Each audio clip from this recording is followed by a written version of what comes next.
Hello and welcome to my Clash of Champions review from this past Sunday night.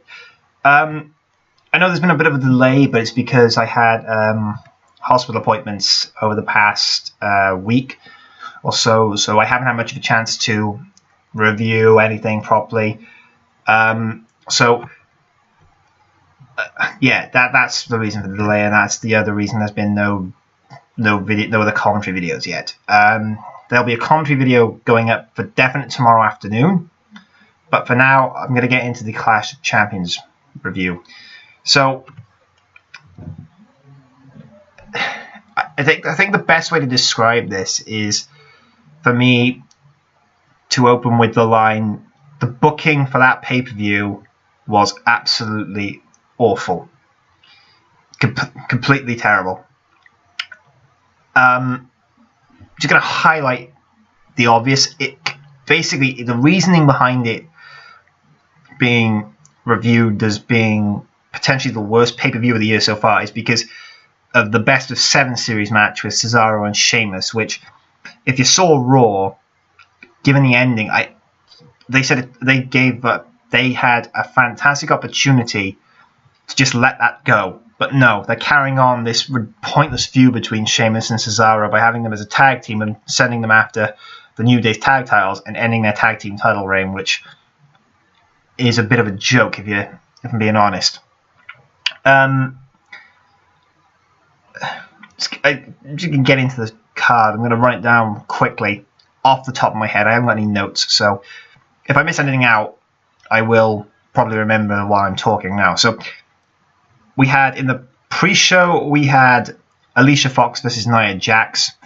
We also saw, then on the main card, we had TJ Perkins versus Brian Kendrick, Roman versus Rusev, the New Day against Anderson and Gallows, the triple threat match for the Women's Championship, Charlotte versus Becky and Sasha and Bayley. See, throwback to the Women's Division in NXT. Owens versus Rollins, Jericho versus Zayn. I'm convinced I'm missing something else. The 7 series match.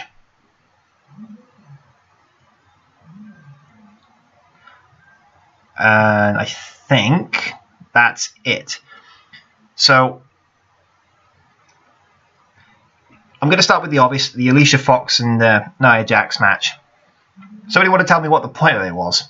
Because it's a pointless feud.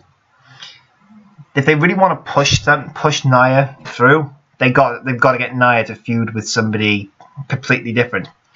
So, the suggestion is, at this point, if you're a WWE fan and you think in your head you come up with the best idea you could possibly have for Nia Jax, you think you take the NXT title, NXT Women's Championship from Asuka, put it on Billy Kay or Ember Moon, call Asuka up, and have Asuka beat Nia Jax. Send Asuka then after the Women's Championship. They won't do that because, quite frankly, WWE are ignorant. They want Nia Jax to be the next most dominant female like Beth Phoenix, and to a degree like Chyna, which is a complete waste of time. And Nia, in spite of people's criticism, you can't argue the fact that Nia is a very talented competitor. She's completely different than the average female wrestler. So, it's not exactly rocket science to assume that eventually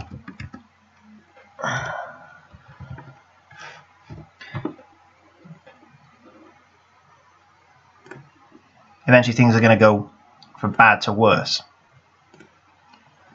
Just pulling up the card a second so I can check what I have, if I've missed anything.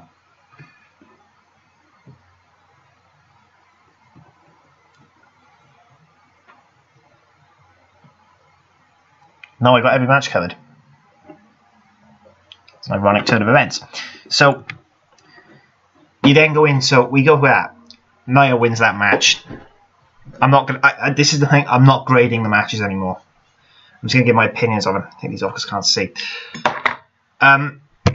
You then go into the New Day versus Carl Anderson and Gallows for the tag titles. That was actually a decent match. I genuinely thought WWE as a company, as a creative force, were going to go with Anderson and Gallows winning the titles, but then you realise that the New Day were approaching 400 days as tag team champions, and you realise, and then you suddenly get to the point of working out there's no way they can take the belts off them at 400 days. So you got to give credit to WWE for sticking with the New Day. They've obviously, the fans have embraced the New Day, whereas before they really couldn't stand the characters. But the fans love New Day, and I understand why, because they are, all three of them, they gel really well together. They're using parts of their real personalities, and they're entertaining. Anderson and Gallows are going to get robbed by Vince McMahon's ego and Vince McMahon's stupidity, thinking giving the tag team titles to Sheamus and Cesaro is a good idea. They're going to get robbed of it. You would have, obviously you would assume that they would be next in line for the tag titles once you take the belts away from the New Day, but that's not going to happen because Vince McMahon again is being Vince McMahon and just thinks, no, I'm going to go with dead cert who have been here for a long time, as opposed to giving people from Japan who are better than Sheamus and Cesaro as a tag team, and better than them in general, the opportunity. And again, I said this before, I say this all the time with these two. I am ridiculously impressed with how quickly they've adapted to the WWE style as opposed to what they've done in the past in Japan. So you've got to give credit to Anderson and Gallows for adapting as quickly as they have to WWE. Next, I'm going to go on to talk about the Cruiserweight Championship. The most anticipated thing about Night of Champions, without question, there are going to be people who are going to call me on this and say, no, it's not. The Cruiserweights are not. The Cruiserweight match was not a highlight. It should never have been involved. The Cruiserweight should not have been brought back. That's total crap. The Cruiserweights have been the cornerstone of the network, of the WWE network now, for about 10 weeks or so over the Cruiserweight Classic. WWE went out of their way to make sure that they had something to work with in terms of the guys they brought up and the guys they signed, like Tozawa, Gallagher, Kendrick, Perkins, Alexander Dorado, Swan, Gargano Ciampa, and to an extent this past week on Raw you had Gulak and Nice. Now, Perkins is unquestionably one of the most popular male wrestlers in WWE right now. He has the fans behind him 100%, and it's no surprise given the display he put on against Brian Kendrick at Clash. Kendrick's career renaissance idea has been nothing short of amazingly clever. They want people to believe that Brian Kendrick is on his way to retirement, but Kendrick won't retire until he's certain he's done everything he needs to do, which would explain why the writers put Kendrick versus Perkins as the championship match at Clash of Champions. And that match was amazing. I thought that was the match of the night. I called it beforehand, and I've called it before, that the Cruiserweights are the definitive division for Monday Night Raw since bringing them back and giving them to Raw. But I'm telling you now, it won't be long before Vince McMahon realizes the success and the popularity of the Cruiserweights and goes, right, give SmackDown their own Cruiserweight division and give them their own, but give them part of the Cruiserweight division, and then it can be the only championship that's contested across both brands. And again, people like Cedric Alexander and Rich Swann and Gran Metalik, all of them impressed on that episode of Raw, but Brian Kendrick was given the win because they wanted to try and, make people invest in Brian Kendrick's return and his attempts at, success again in WWE. Some of the guys they've got coming up now, the guys that they had on Raw, Lindsay Dorado, Drew Gulak, They were really, really good. And for some reason, I don't know how this has happened, but if you watched NXT last night or Wednesday night, whenever you watched it, depending on what day you watch this on, the fans in Full Sail absolutely loved Lindsay because he was ridiculously good in the Classic. But again, Perkins and Kendrick was my match of the night at that point. It was a classic. And obviously Perkins retained the title. He used that knee bar that he's been using. So, unbelievable match. That the cruiserweights are going to be as big as the women are right now. Nice tie-in to the women's championship. Slightly annoyed that Charlotte retained that title because the fans are desperate for Sasha to reclaim that title. The fans want Sasha to be champion. Bayley, not yet. Bayley isn't ready. She's been on NXT for a while, but Bayley is definitely not ready to win the title, to be women's champion. The match was really good. The match was good. It was really good. There are things in that match that happened that were eerily reminiscent of some of the stuff that would happen in the early days of the women's division in the Attitude Era, but you know, it kind of disappeared after the match got started and things went back on track to where they are now.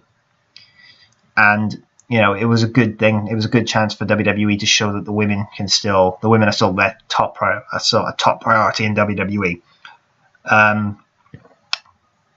So that for me was a good start and a good sign for the future and the potential for the women to have a main event match at WrestleMania somewhere down the line, which I think it would be stupid if they didn't do it, and I think it'd be stupid if it wasn't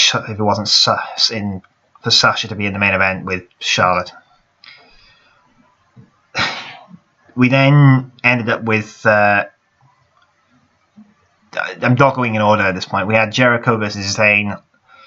Honestly, I was doing something else and I got sidetracked, so I didn't really get a chance to get invested in that match. But when I was looking back and forth over my shoulder and watching it, it looked like it was a classic in terms of, you know, storytelling in the ring, and it was just. But again, there was no story to it. There was no reason for them to be feuding with each other. There was no reason for the match to happen. And I think it was just to do with the Kevin Owens factor, because obviously the Kevin Owens scenario with Zayn and Owens being one of the feuds of the year again, you know, I think it was just to accommodate that. So that was pretty much as you'd expect. And I think, if I remember right, Jericho actually won, and he won clean for once in his life. And then we had that ridiculous Best of 7 series match 7. They dragged it out. They should have just let Sheamus win it in a clean sweep. It was a waste of valuable time. Cesaro could have broken his neck with a suicide dive. And the less said about the Best of 7 series and that match at Clash of Champions, the better. Simple fact, it was a complete waste of everyone's time. US Championship, I hate Roman Reigns. And I don't like Rusev either. So it was kind of a lose-lose situation for me. Roman Reigns is not exactly main event material anymore. He will never be main event material again. He should not even be in the frame for any championships. So I don't understand putting the championship on him. And I don't understand the following night on Raw, them having a 30-minute rematch with Rusev going to a double count out.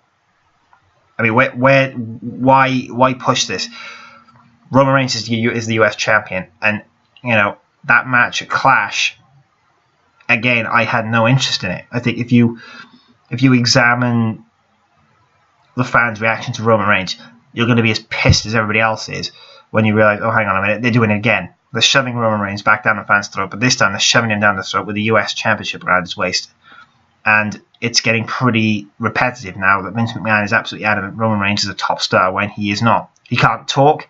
He can barely wrestle. I mean, he's improved. Don't get me wrong, but all of his stuff some of his stuff that he does still looks clunky. Give you an example. His Superman punch is still. I don't get why that's considered the signature move when it doesn't do it. When if you were to do that in real life, you wouldn't even get a knockout unless you hit with full force. It would have benefited WWE to keep the US Championship with Rusev and put somebody else with him, because Roman Reigns is still booed fiercely by people. I probably will get a lot of Roman Reigns fans saying, no, he's a good guy, he's a great wrestler. He's not. He's shit. It's a simple fact. If you're going to cheer for a moron, you too are considered a moron in my view. So good luck shaking the tag of moron off from me if you're a Roman Reigns fan and say that he should have won that match. And then we had our main event. Again, less said about the main event, the better, because it dragged at this point. By the time we got to the main event, this show was dragging. And I was tired at this point. So, Kevin Owens is always going to retain that title. They're not going to give the title to Seth Rollins. They're waiting for Finn to come back from injury, and they're getting desperate. Seth got hurt in the match, and so that's another one on a long list of injuries that WWE have right now. So, you think it through. Do they really want to risk giving the title to Seth Rollins if he's injured? No, you can't. And they've got other plans for Seth Rollins, and in terms of working a match with Triple H at WrestleMania. I think we all know that's going to happen. It's just a matter of when they're going to start the setup for it. So it's a matter of wait and see with this, because there's no way of telling who the next Universal Champion is going to be. I really would have liked to have seen them give Adrian Neville a chance at that title, but they're not going to do that because Vince doesn't like Adrian Neville, and Vince is not a Cruiserweight fan, so there was no way they could do that with Adrian Neville. But they've got to come up with a way to keep Rollins out of the title pictures so he can get ready to go to run his bit with Triple H. So, on the whole, the show, for what it's worth, was okay. I had originally, my original thought process in terms of giving it an overall grade, I initially had gone with potentially giving it an F, but I think on revision of it in my head and going over what happened the following night, you've got to give it a D. I got to give it a D. I can't give it anything higher than that because the booking was shambolic. They had matches with no storyline to them. They had matches with no storyline to them. So it was a complete waste of time to have those types of matches. So I got to give it a D, but it wasn't a bad show. It wasn't a good show. It wasn't even a decent show. It was a bad show. I know I've contradicted myself there because I know I said about a few seconds ago it wasn't bad, but it was bad. People will say that it was bad, that it was all right, but it wasn't. I mean, it was shambolic from start to finish. I think the only positive was the fact that the pre-show panel was for a Raw pay-per-view, was being anchored by Renee Young, and they had a decent pre-show panel. I think that's the only positive I can take from it. And it's also, for me, it's also a massive plus point is we don't have to listen to JBL commentate on pay-per-views anymore for Raw and SmackDown, which is a major plus point. So, and like I said, I got to give props to Corey Graves for going in onto Monday Night Raw and showing he can commentate. Showing he's gotten so much better from the first time he stepped into the booth at one of the takeovers after his concussion. You got to give him credit. And I'll say this again: Renee Young is also such an impressive presence in terms of a presenter, host, interviewer, and she always looks great. They always dress her properly. She always looks absolutely great. It's the same thing with everybody else. They make sure that all the panel have when they've also got the notes to work with. They obviously have that, but the pre-show panel was a decent thing, and I'll admit this now. I still even now have a crush on Lita. I'm just going to run down Monday Night Raw. I was really disappointed with it this week. the best matches on the card were the two cruiserweight matches. The tag team match between Gulak and Dorado against Alexander and Swan, and then TJ Perkins versus Tony Nese. They were the two most impressive things on the night. Everything else was just complete. Everything else, they were the two impressive matches, and the bit with the stuff with Charlotte and Sasha, really good again. Everything else was just annoying. I mean, they wasted about 2 hours of TV they wasted with meaningless crap.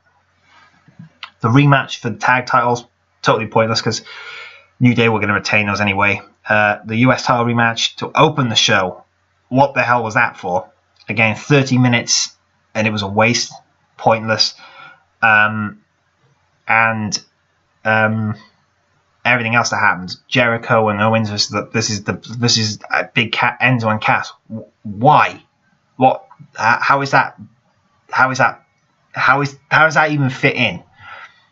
Where the end-to-end cast fit in with Jericho and Owens, apart from the fact that Owens was the one who eliminated Cass from the fatal 4-way match to win the NXT Championship, there's no connection point. And again, that's an example of the booking of Monday Night Raw and Monday Night Raw in general being terrible.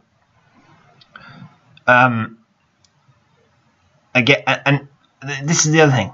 Why put Bayley against a jobber? If this is where it gets a little bit of the thing for me. If Emma's been cleared, which the thing is, everyone knows this now. Emma is clear. Emma's been cleared to wrestle. If you want Bayley to face somebody and beat them, and you wanted to have a decent match, you put Emma back in, sign her up to put her on the Raw brand, and stick her in with Bayley. That way, Bayley gets a decent match, as she's not having to face somebody from the local independent circuit in wherever the hell they were last night on Monday night. It's a waste of time. SmackDown Live. I haven't watched it yet, but what I've seen of it, they've gone and done it again. They keep beating Monday Night Raw in terms of ratings. I'm not surprised. It's a better product. The SmackDown show again is a better product. It's kind of gone back to how it was in 2002 and 3, where SmackDown is the better product.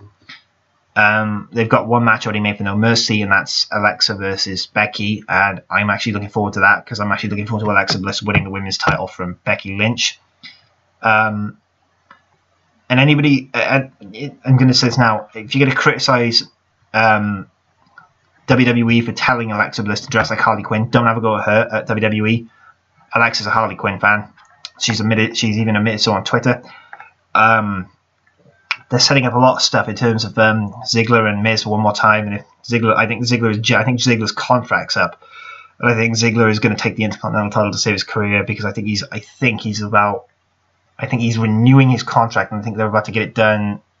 I think I read somewhere in the next couple of days, but don't quote me on that because that might be accurate, it might not be, and that's the only reason I can think they do a career versus title match. And obviously, if they are doing that, they're obviously going to give the title to Ziggler.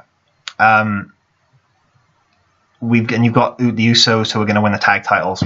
No Mercy. You can't deny that against Rhino and Slater. There's no way Rhino and Slater are going to keep those belts. Rhino and Slater are holding champions until they can get it to the Usos or American Alpha. Not a chance that Rhino and Slater retain.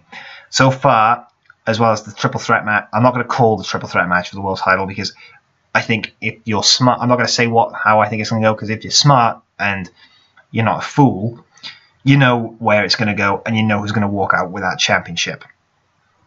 Simple fact is, if you're that ridiculous to think it's going to be anything other than the obvious, you're a moron. Right.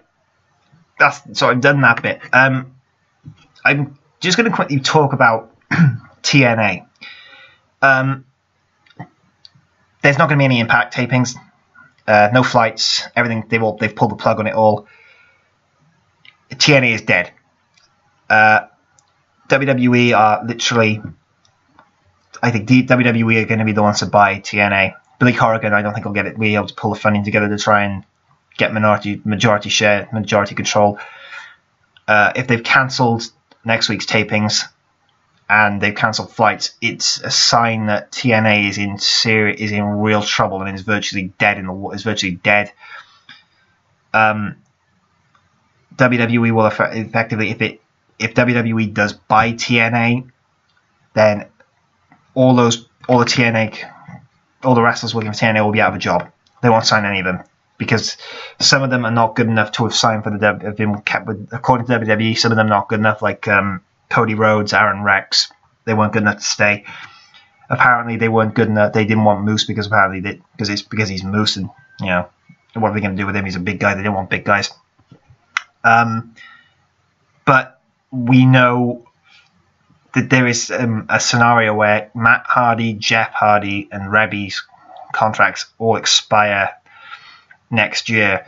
And I think on Sunday, you're going to see them lose the match to Decay. That's what I think they're going to do, but that's what my head is saying. That's what my heart is saying, but my head is telling me that's not going to happen. They're going to give the world tag titles to those two. And then when the contracts run out at the end of the year, they'll be in WWE, all three of them, by the Royal Rumble. And I think, it's like the elephant in the room at the moment is TNA and the WWE. Would it ever happen? Would Vince ever be bold enough to buy another bit of competition? Well, as it stands, yes, he would, and WWE are probably going to end up buying TNA. Is it a good thing for professional wrestling? No. But is it beneficial for Dixie Carter to get that company off her back? Yes. I don't want to say this because it's going to come across as sexist. But Dixie Carter got in over her head when she bought TNA from the Jarretts. She had no background in professional wrestling, and it's come back and bitten her in the ass, because TNA has been in trouble for about 3 years now, and she refused to accept that TNA were done for until early this year, when she suddenly gave it, and I think she's just given up and gone, I want out. It wouldn't be beneficial for the industry, but however, there's a plus point for companies like Ring of Honor and Lucha Underground. Ring of Honor could easily succeed TNA as becoming the second biggest promotion in America by surviving, and they get I would imagine if TNA were to be bought by WWE and not Corgan, that Ring of Honor would end up pitching for a national television deal that TNA had, and the international deal, which would see Ring of Honor airing in the UK, potentially on Challenge eventually, but it will be one step at a time. So from where things are at the minute, WWE are front runners to take W over TNA, and Billy Corgan will not get anywhere near purchasing TNA at all. So I'm proposing a question, and feel free to answer in the comment section below. So the question I'm going to ask is, if WWE was to buy TNA, would they buy the brand, the whole company, or the tape library? And if they did, would it be beneficial to the wrestling industry in the long run? If so, leave your answers below, because I'd like to see what people think. Because obviously my viewpoint on this is it wouldn't be beneficial in the long run. It will be a little bit chaotic. So feel free to leave comments and answers in the comments below, and that'll do it for the Clash of Champions review and the quick rundown of Raw and SmackDown and a bit of wrestling news. I got about 30 seconds before I sign this thing up, before I sign off. I'll try to do this in half an hour. Tomorrow afternoon, another commentary video goes up, and I am hoping to get done the commentary video for Ospreay versus Ricochet from Super Juniors. So thank you very much for watching the video, and tomorrow Ricochet, Ospreay from Clash of Super Juniors, tomorrow night, YouTube channel.